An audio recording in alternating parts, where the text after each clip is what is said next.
नमस्कार, मैं हूं मयूरी श्रीवास्तव। आप देख रहे हैं सी न्यूज भारत। वक्त हो गया है न्यूज बुलेटिन का, जिसमें हम जानेंगे कहां पर मदरसा गौसिया मनबेला में लगाया गया 23वां पौधा और कहां पर लगने वाला है 111वां विशाल लक्ष्मी मेला। साथ ही जानेंगे ये भी कि कहां पर जलाया गया कांग्रेस नेता अधीर रंजन का पुतला। आइए इन सभी खबरों पर चर्चा करते हैं विस्तार से। गोरखपुर में मुतविलियान कमेटी ने मदरसा गौसिया मनबेला में 23वां पौधा लगाकर हजरत इमाम हुसैन और उसके साथियों के प्रति खिराज अकीकत पेश किया।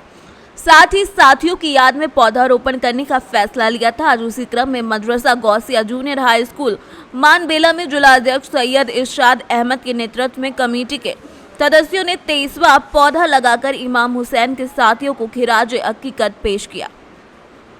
इस अवसर पर जिलाध्यक्ष सैयद इरशाद अहमद ने कहा कि आज मुहर्रम की चांद रात है और कल मुहर्रम की पहली तारीख होगी। अदनान फारूक अली शाह मियां साहब की सरपरस्ती में जो रचनात्मक कार्य बीड़ा कमेटी ने उठाया है, उसे मुहर्रम की 10वीं तक पूरे करने का प्रयास किया जाएगा। गोरखपुर से सी न्यूज संवाददाता गुड़ा नंदधियानी की रिपोर्ट। लकी मेला दाऊजी महाराज का परंपरागत और भव्य आयोजन के दृष्टिगत जिलाधिकारी रमेश रंजन ने कलेक्ट्रेट सभागार में विभागीय अधिकारियों, संयोजकों, आयोजकों और पत्रकार गणों के साथ बैठक कर महत्वपूर्ण सुझावों पर चर्चा करते हुए आवश्यक दिशा निर्देश दिए। जिलाधिकारी ने कहा कि जैसा कि आप सभी जानते हैं कि जनपद में आयोजित होने वाली लक्की मेला दाऊजी महाराज का शुभारंभ गणेश चतुर्थी से विधि विधान पूर्वक पूजा अर्चना के उपरांत प्रारंभ होगा। मेला को परंपरागत रूप से भव्य और सकुशल संपन्न कराने के संबंध में जिलाधिकारी ने पूर्ण रूप से आयोजित किए गए कार्यक्रमों और व्यवस्थाओं पर खर्च की गई धनराशि के संबंध में विस्तार पूर्वक चर्चा की। इस अवसर पर अपर जिलाधिकारी नायक, मुख्य विकास अधिकारी, उप जिलाधिकारी सदर, सांसद प्रतिनिधि, ब्लॉक प्रमुख मुरसान, नगर पालिका अध्यक्ष हाथरस, नाजिर सदर समेत कई लोग उपस्थित रहे। हाथरस से सी न्यूज संवाददाता आनंद की रिपोर्ट। भारत की राष्ट्रपति द्रौपदी मुर्मू पर विवादित टिप्पणी करने का कांग्रेस नेता अधीर रंजन चौधरी का विरोध स्वरूप बीजेपी के अनुसूचित जनजाति मोर्चा के द्वारा पुतला जलाया गया। इंदौर बीजेपी के अनुसूचित जनजाति मोर्चा के अध्यक्ष राजेश कटारा ने बताया कि लोकसभा में कांग्रेस दल के नेता अधीर रंजन चौधरी ने एक आंदोलन के दौरान मीडिया से बातचीत करते हुए भारत की राष्ट्रपति द्रौपदी मुर्मू के विरुद्ध एक अत्यंत अमर्यादित, आपत्तिजनक और असंवैधानिक टिप्पणी की है और ये बहुत ही निंदनीय है। कांग्रेस के नेता अधीर रंजन चौधरी ने जनजाति समाज की और भारत की राष्ट्रपति परम आदरणीय दीदी द्रौपदी मुर्मू जी को राष्ट्रपति जी की जगह राष्ट्रपत्नी कह के संबोधित किया है। यह अमर्यादित टिप्पणी है और भारतीय जनता पार्टी अनुसूचित जनजाति मोर्चा इंदौर महानगर के द्वारा इस कृत्य के लिए अधीर रंजन चौधरी का पुतला दहन किया गया है और जनजाति समाज में बहुत आक्रोश है। और इन्होंने आज़ादी के बाद से जनजाति समाज का एक पहली बार कोई गरीब परिवार की महिला राष्ट्रपति बनी है, तो कांग्रेस पार्टी इस बात को पचा नहीं पा रही है। उसी के विरोध में हम लोगों ने अधीर रंजन चौधरी जी का पुतला दहन किया है और हम लोग ज्ञापन देना है। इस प्रकार की कार्रवाई भी, कानूनी कार्रवाई को लेकर भी आप लोग? बिल्कुल, हमने लोकसभा अध्यक्ष जी को ज्ञापन देने जा रहे हैं कि इस प्रकार के सांसद कांग्रेस के जिनकी संकीर्ण मानसिकता है, उनको बर्खास्त किया जाए और उन पर कड़ी से कड़ी कार्रवाई, जो भी आवश्यक कार्रवाई हो वो की जाए। मैं राकेश कटारा हूं, जनजाति मोर्चा इंदौर महानगर का अध्यक्ष हूं, भाजपा। इंदौर से सीनियर संवाददाता संतोष की रिपोर्ट। इंदौर पुलिस ने कॉल सेंटर में काम करने वाली युवती की शिकायत पर शादी का झांसा देकर दुष्कर्म करने वाले जिम ट्रेनर को गिरफ्तार किया है। दरअसल कॉल सेंटर में काम करने वाली युवती ने विजयनगर पुलिस से शिकायत की थी। बॉम्बे हॉस्पिटल के पास 2019 में जिम जा रही जिम में उसकी दोस्ती पर्सनल ट्रेनर गौरव पवार से हो गई। दोनों एक दूसरे को पसंद करने लगे। इस दौरान गौरव ने युवती से शादी करने का वादा किया और झांसा देकर उसके साथ शारीरिक संबंध बनाने लगा। जब युवती ने उसे शादी का बोला तो वो आनाकानी करने लगा और युवती ने जब जिम ट्रेनर पर शादी करने का दबाव बनाया तो उसे शादी करने से मना कर दिया और युवती को जान से मारने की धमकी देकर डराने लगा। बताया जा रहा है कि जिम ट्रेनर युवती के साथ मारपीट भी कर चुका है। पीड़िता ने घटना की शिकायत विजयनगर थाने में की। पुलिस ने मामले में दुष्कर्म का केस दर्ज किया और आरोपी को गिरफ्तार कर लिया है। सर, एक मामला दर्ज हुआ है, क्या है? आज एक फरियादियाँ आई हैं, उनके द्वारा विजयनगर थाने में एक शिकायत की गई है कि उनके द्वारा बताया गया था कि वो जिम करने गई थी। जिम में उनको एक पर्सनल ट्रेनर मिले, उन ट्रेनर के द्वारा पहले उनसे दोस्ती की गई। दोस्ती करने के पश्चात आपसी सहमति से उनके साथ गलत काम किया, शादी करने का झांसा देते रहे। ये सब घटनाक्रम उसके साथ घटित हुआ है। जब शादी करने की बारी अभी उनसे आई तो उनका कहना था कि वो शादी नहीं कर रहा है और उसी का झांसा दे के उसके साथ गलत काम किया है। इस संबंध में हमारे द्वारा पर्सनल ट्रेनर गौरव के खिलाफ प्रथम दृष्टया 376 का प्रकरण पंजीबद्ध कर लिया गया है और विवेचना जारी है। कितने टाइम से ये एक दूसरे के संपर्क में? इनके द्वारा बताया गया है कि 2019 से ये लोग साथ में थे और तभी से एक दूसरे के संपर्क में थे। सर कहाँ पे है ये किस तरीके से? इनके द्वारा बताया गया है कि ये बॉम्बे हॉस्पिटल के पास में इनका पूर्व में जिम था, उसी जिम में ये लोग पहले मिले थे और इनके द्वारा यहाँ 54 में कहीं शारीरिक संबंध बनाए गए थे। सर इसका कोई रिकॉर्डिंग करनी है? अभी इस संबंध में प्रथम दृष्टया FIR दर्ज की गई है। आगे आपराधिक प्रकरण के संबंध में डिटेल में आगे निकाला जाएगा उसमें। नाम और विक्रेता का है? आरोपी का नाम है गौरव पवार और ये यहीं इंदौर के रहने वाला है। इंदौर से सीनियर संवाददाता सुरेश की रिपोर्ट। इंदौर के चंदननगर थाना क्षेत्र के ग्रीन पार्क इलाके 52 बंगले में शुक्रवार रात से जारी विवाद में देर रात 3 बजे हत्या हो गई। बताया जा रहा है कि आरोपी ने केबल ऑपरेटर पर चाकू से हमला किया, जिससे केबल ऑपरेटर की मौत हो गई। मृतक का नाम फारूक शेख बताया जा रहा है। दरअसल हत्या के आरोपी इरफान और मृतक के बेटे के बीच विवाद चल रहा था। जानकारी के मुताबिक आरोपी इरफान ने लकी के दोस्त शाकिब को अपनी गाड़ी दी थी और वो गाड़ी गिरवी रखकर घूमने चला गया। इधर गाड़ी लौटाने को लेकर इरफान अक्सर लकी को कर विवाद करता था। शुक्रवार रात को हत्या के आरोपी इरफान ने लकी के साथ मारपीट की। इसके बाद लकी भी उससे मारपीट कर अपने घर आ गया। थोड़ी देर बाद इरफान मृतक केबल ऑपरेटर के बेटे को धमकाने के इरादे से उसके घर पर पहुंचा। लकी के पिता फारूक ने इरफान को घर से जाने के लिए उसके साथ मामूली मारपीट की। इधर गुस्सा इरफान के सिर पर खून सवार हो गया और धारदार चाकू को लेकर लकी शेख के घर पहुंचा, जहां लकी पर हमला करने के पहले बीच बचाव में केबल ऑपरेटर फारूक शेख पर हमला बोल दिया। वहीं शरीर पर गहरा घाव लगने से फारूक की मौत हो गई। ये अभी तक क्या जानकारी थी? ये चंदननगर थाना क्षेत्र में ग्रीन पार्क कॉलोनी है। ग्रीन पार्क कॉलोनी में इरफान और लक्की 2 लोगों का झगड़ा हुआ था। इनके जो मित्र है इरफान का, उसकी कोई गाड़ी को रख लिया था उसके किसी दोस्त ने। इस बात को लेके इनका गाली गलौज झगड़ा हुआ था लेट नाइट में।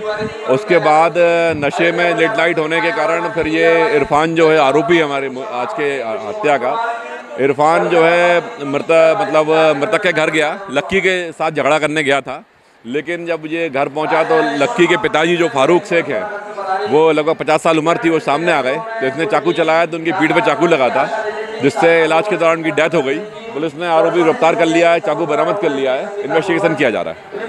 रिकॉर्ड वगैरह कुछ मिले? वो रिकॉर्ड बस चेक कर रहे हैं हम लोग अभी, जो है उसमें सारे रिकॉर्ड और सारी परिस्थितियाँ चेक की जा रही हैं। और अभी तक जो जानकारी है उसमें केवल व्यापारी ये थे जो मृतक हैं, और आरोपी जो है वो यंग एज का है, 50 साल उनकी उम्र है मृतक की। और अभी गिरफ्तारी के बाद सारी पूछताछ और सारी चीज़ें की जा रही हैं। क्या काम था इसका? आरोपी जो है वो कपड़े वगैरह का व्यापार करता है और मृतक केबल का व्यापार करता है। इंदौर से सीनियर संवाददाता सुरेश की रिपोर्ट। खबर यूपी के चंदौली जनपद के चकिया के दिरेहू से है, जहां ग्रामीण क्षेत्रों में उपकेंद्र और हेल्थ एंड वेलनेस सेंटर खुल जाने से ग्रामीण क्षेत्रों में जहां मरीजों को आसानी से गांव में ही स्वास्थ्य विभाग की टीम के द्वारा जहां निःशुल्क दवा उपलब्ध हो जाने से जहां स्वास्थ्य योजनाओं का मरीजों को बेहतर लाभ मिल रहा है और स्वास्थ्य विभाग की टीम के द्वारा बरसात से होने वाली संक्रमित बीमारियों से बचाव को लेकर जागरूक किया जा रहा है, जिससे मरीजों को सहूलियत मिल सके। बताइए। मेरा नाम दिव्या गुप्ता है और मैं यहाँ पे कम्युनिटी हेल्थ ऑफिसर के पद पर हूँ। मैडम, बरसात का सीजन है, क्या क्या सुविधाएं यहाँ पर दी जा रही हैं स्वास्थ्य को लेकर? यहाँ पे हम OPD में जब पेशेंट्स हमारे यहाँ आते हैं तो बताते हैं मुझे खाज हुआ है हमारे अंदरूनी एरिया में, या पूरे शरीर में ही खुजली हो रही है, ऐसे करके ये दाने हो रहे हैं, ये सब कुछ बताते हैं। तो उसके साथ में हम लोग उनको मेडिसिनल चीज़ें बताते हैं कि मेडिसिन कौन कौन सी हम उनको दे रहे हैं, उनके बारे में हम एक्सप्लेन भी करते हैं कि ये ऐसे खाइएगा, ये इतने बार खाना है। ये दूसरा है कि पानी से आपको, जैसे कि पानी दूषित पानी हो रहा है आजकल बरसात में, तो उसके लिए पानी उबाल के उसको ठंडा करके उसका ही सेवन करें। दूसरा, उसी पानी से हम खाना भी बनाएं, ये भी हम बोलते हैं। और और इसमें मच्छर ज़्यादा पनप रहे हैं, तो उसके लिए हम उनको बोलते हैं कि गांव में सबके पास साधन नहीं होते हैं कि मतलब, तो उसके लिए हम लोग बोलते हैं कि नेट में जो मच्छरदानी होती है उसको लगा के सोएं। उससे उनको क्या है मलेरिया और डेंगू नहीं होएगा। बाकी दूषित पानी से आपको ये टाइफाइड वगैरह नहीं होता है। चंदौली से सी न्यूज संवाददाता मधु श्रीवास्तव की रिपोर्ट। छिंदवाड़ा कलेक्टर शेखर सुमन के मार्गदर्शन में जन सहभागिता के शासन के आजादी के अमृत महोत्सव अंतर्गत वृक्षारोपण अभियान के अंकुर कार्यक्रम जुन्नार देव विकासखंड शासकीय अधिकारी कर्मचारी के द्वारा किया जा रहा है, जिसके अंतर्गत किसान, जन सामान्य अधिकारी, कर्मचारी और संस्थाएं वृक्षारोपण कर रहे हैं। इसी कड़ी में आज तहसील परिसर जुन्नार देव में तहसीलदार रेखा देशमुख और स्टाफ ने मिलकर उद्यानिकी विभाग के सहयोग और मार्गदर्शन में छायादार वृक्ष जैसे नीम और गुलमोहर के पौधों को रोपण किया। इस अवसर पर तहसीलदार रेखा देशमुख ने उपस्थित जनों से पर्यावरण के संबंध में बताते हुए इस अभियान के तहत पौधारोपण करने की अपील की है।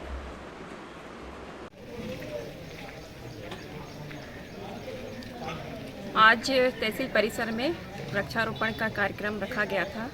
इसमें मध्य प्रदेश शासन की जो महत्वाकांक्षी योजना है अंकुर योजना, उसके तहत सभी कार्यालय में, परिसरों में, सार्वजनिक स्थलों में वृक्षारोपण का कार्यक्रम किया जा रहा है, जिससे अधिक से अधिक लोग पर्यावरण के प्रति जागरूक हो और ज़्यादा से ज़्यादा लोग वृक्ष लगाएं। तो इसी अभियान के तहत आज हमने तहसील परिसर में वृक्षारोपण का आयोजन किया था, जिसमें उद्यानिकी के सहयोग से और हमारे समस्त तहसील स्टाफ के सहयोग से आज हमने अपने परिसर में गुलमोहर और नीम जैसे पौधों का वृक्षारोपण किया है। जुन्नार देव से सी न्यूज संवाददाता वीरेंद्र अग्रवाल की रिपोर्ट। प्रदेश की सरकार गांव के लोगों को मजदूरी देने के लिए मनरेगा में लाखों करोड़ों खर्च कर रही है, तो वहीं जिम्मेदार लोग गांव में लोगों को रोजगार देने की बजाय जेसीबी मशीन चलाकर मजदूरों की हाजिरी लगाकर सरकार की आंखों में धूल झोंक रहे हैं। ताजा मामला विकास खंड इटियाथोक के करमडी कला का है, जहां दोबा तालाब का जीर्णोद्धार कर अमृत सरोवर का निर्माण करने के लिए रात के अंधेरे में जेसीबी मशीन चलाई जाती है।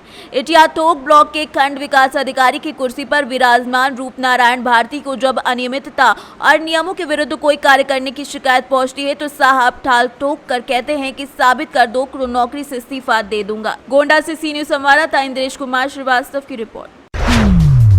खगड़िया जिले के बेलदौर थाना क्षेत्र के सिकंदरपुर गांव निवासी बाला सिंह के 30 साल के पुत्र राजदेव सिंह ने बीते मंगलवार के दिन थाना अध्यक्ष को लिखित आवेदन देकर आवेदन में वर्णिम उक्त व्यक्ति पर अभद्र गाली गलौज करते हुए जान से मारने की शिकायत आवेदन में वर्णित की है। हालांकि आवेदन मिलने के बाद पुलिस घटना स्थल की छानबीन करने के लिए जुट गई है, लेकिन पुलिस को सफलता हासिल नहीं हुई। आवेदन में वर्णित उक्त आदमी को भागने में सफलता प्राप्त हुई है। आपके साथ क्या घटना हुई थी? मेरे साथ दिनेश सिंह, केसर प्रयाग सिंह ने दारू के नशे में आकर के मैं अपने घर के दुकान जो भाड़े पर दिया हूँ उसी नज़दीक बैठा हुआ था, तो आकर के खुद से कुछ बोलना शुरू कर दिया। इसके बाद बातें वो करते करते गाली गलौज शुरू हुआ। इसके बाद लपट पर चालू कर दिया और मैंने लाठी डंडा से आया और एक लड़का था उसके साथ में, लेकिन लड़का कुछ नहीं वो किया, लड़का बीच बचाव कर रहा था। बाकी और समाज आकर के दोनों को हटा दिया। मैंने थाना को आवेदन दिया, फिर भी अभी तक कोई कार्रवाई नहीं किया गया। लेकिन आज मेरे साथ दरवाजे पर पुलिस गया तो मैंने जानकारी लिया वहाँ जा कर के, तो बोला कि तुम पर भी एक आवेदन पड़ा है। तो क्या थाना पुलिस काउंटर केस करने के लिए तैनात रहते हैं कि क्या करने के लिए तैनात रहते हैं पता नहीं। और थाना पर जाने के बाद पता चला कि अरे क्या लड़ाई झगड़ा करेगा, कंप्रोमाइज़ कर लो। अब इंसाफ को इंसाफ नहीं मिलेगा तो क्या तुरंत काउंटर लेने के बाद मिल करने का नियम होता है सरकार का, यही नियम है। आपका नाम? मेरा नाम राजदेव कुमार सिंह। खगड़िया से सी न्यूज संवाददाता रेशु रंजन की रिपोर्ट। फिलहाल इस न्यूज बुलेटिन में इतना ही। देश दुनिया की तमाम खबरों के लिए देखते रहिए सी न्यूज भारत।